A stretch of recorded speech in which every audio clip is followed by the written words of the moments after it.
Assalamu alaikum туғандар. Ош шаарынын тургундары, көбүрөөк билгендер. Сиздерге бир кайрылуубуз бар. Мына көрүп турган арканы көрүп турасыздарбы? Ушул жактан түз бара турган болсо, Бишкек жакка кетет. Ушул жактан түз келе аткан болсо, Бишкектен келет, мындай кылып, өзгөн жактан келет. Эми сөз мынандай туғандар. Мына жерди көрүп турасыздар. Ушул жерге автоунаалар көп токтошот да. Пробка создавать этишет.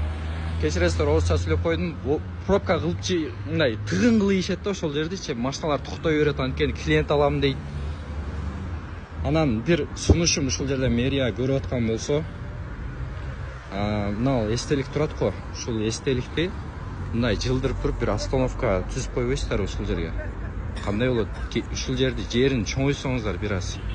Же эч кандай туура келбейби? Же бул эстеликти бир аз аркараак жылдырсак. Мен нени айткым келет? Эл кыйналып атат да.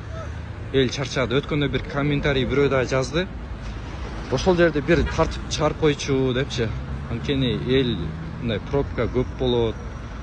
Аркасынан бирөө эле өтүп атат, мисалчы. Көрдүңүздөрбү? Бирөө эле өтүп атат, калгандары болсо мындай клиент алып алайын дейт. Тура түшүнөбүз, ооба, Куршапка, там Озгурга клиент алганча кетет. Бирок ушул жерде пробка көбөйүп кетип атат. Адамдардын баары ушул жерге туруп түшүшөт. Анан ГАИ келет да мына жерден. Бул жердин баарын алдыртат. Анан кийин ГАИ жокто бул жер баардыгы ушундай көрүнүш дайыма.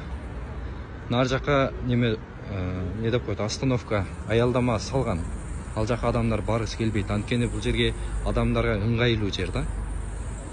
Ошону бир карап көрсөңүздөр, ойлонуп көрсөңүздөр, чоңойтуп элдин кызматы, элдин жашоосуна, тиричилигине жеңилдик болсо жакшы болот эле. Бул жер чоңоюпчу.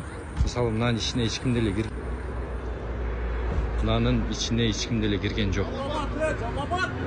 Ошого ойлонуп көрүңүздөр туугандар. Колдогондор, ой пикир калтыргандар сүйлөңүздөр ушул жерде. Сүйлөп алыңыздар ушул жерде. Кандай ойлойсуздар? Туура айтып атам же туура эмес айтып атамбы? Айтыңыздар. Ушул жер кеңейишин каалайбыз туугандар. Ушул жер кеңейиши керек.